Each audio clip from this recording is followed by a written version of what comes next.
Уурал чулуу. Хүндэт өвөдөн зориулв. Зохиогч Сэбулар.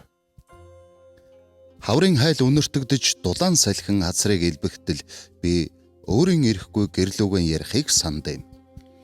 Тоглож наадаж өссөн манх толгод гол усаан хүртэл нэг нэгээр асууя гэж боддогч олон цагаар ярьж суух цаг зав аль алинд нь ч алга юм да ээж бит хоёрт. Нутагтаа хараагүй нилээд удчлаа. Ажил албын эрх хэрэгэхүү дээ.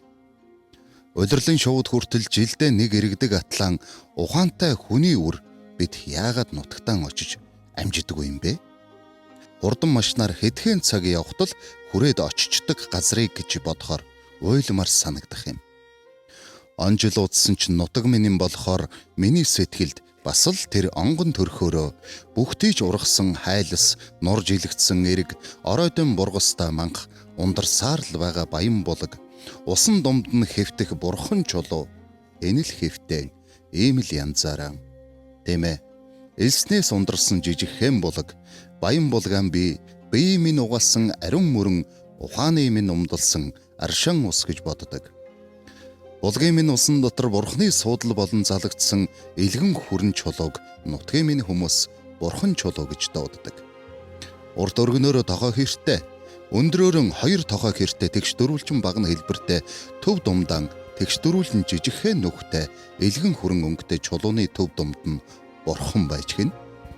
Нутгийн хүмүүс түүнийгээ дээдлэн хүндэтгэж жилийн бэлгийн тоотлын 6 сарын шинийн дөрөвд эдэний дээж амтатны охин өргөн тахилга тайллага тавьж найр наадам хийдэг үлээ.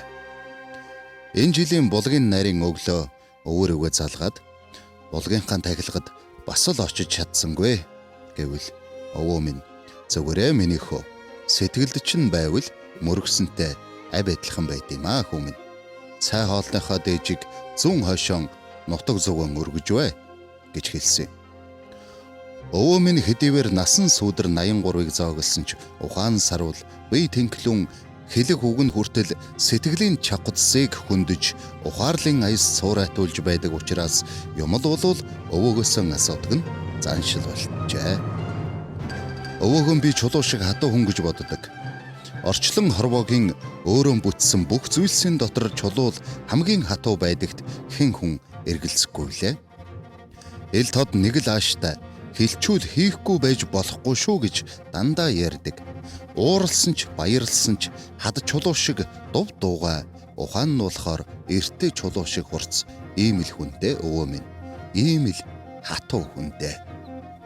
Дээр зууны 40-од онд 4 хүн насандан ээжээсээ унчирж мөн тэр жил айл гэрийнхэн түшиг их ах нь эрдмийн жолоод татагдан арлын Японд руу яваад ачид аав 2 ах охин дүүтэйгэн хатуу амьдралын нухацаа цаг эрний хүйтэн чивдэг думдуур туулан байж өнөөдөр хүрсэн гэдгээ. Гэтэл энэ хүн сэтгэл зохироогүй. 6 хүүхдийн хүн болгож өөр өөрийнх нь амьдрал тайн золгуулж өгөөд өөрсдөө харин хэндэж дараас болохгүй хэмээн хөл муутай эмээгийн минь төшиж тулан хүйтэн халуунан хувааж итлэн маргааш руу алхасаар. Өвөөгөн би чулуу шиг зөөлөн хүн гэж боддог. Өдөрж ойчход минь ивж аргададаг нутгийн камбар чулууг би эсхий шиг зөөлөн гэж боддгийн учир байх. Өвөө минь нэг насандаа баргадын ажил, малын эмч, машинны жолооч, хууран бариул үлгэрч, сүхэн бариул мужаан, хорим найрт хэлмүрч, чадахгүй мэдэхгүй юм гэж үгүй. Царайчилж эргэсэд үгүй гэж хэлдэггүй. Цайлган хүндүү зантай билээ. Эмээгийн хэлэхээр өвөө минь залуудан 4 утаст хуурыг гялартал татаж үлгэр холбоо сайхан хэлдэг байсан гинэ. 70-ад онд өвөөгийн минь өвөр Монголын үлгэрийн гэрийн хуурчаар авахар хүрэхэд эцэг дээдийн нутаг энэ бие минь өсгсөн газар усан орхиод явчихж болно гэхэд ээж аваас минь үлдээсэн ухаан дутуу хүүхэн дүүгэн хаана хэнд өгөөд явна вэ би гэж хэлээд тазарсан гэдгээ.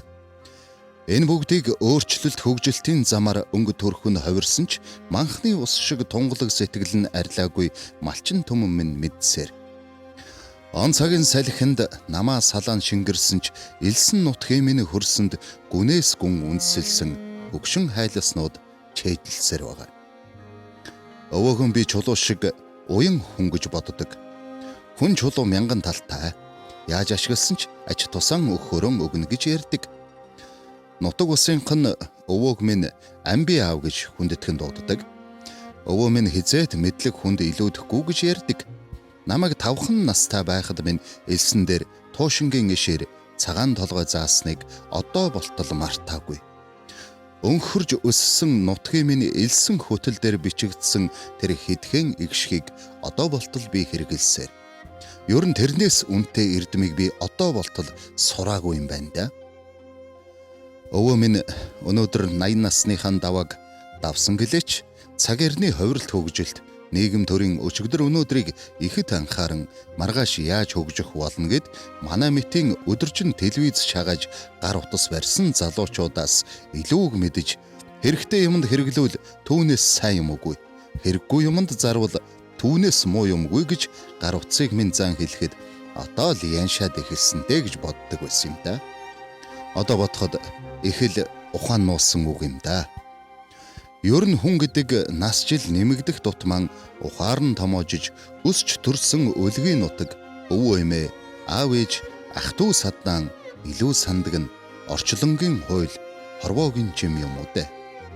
Орчлонгийн хууль хорвоогийн жимээр өвгөрсөн нутаг чулуу өвөө гурав маань нэг л утгаараа ижилхэн миний сэтгэлийн уяас билээ.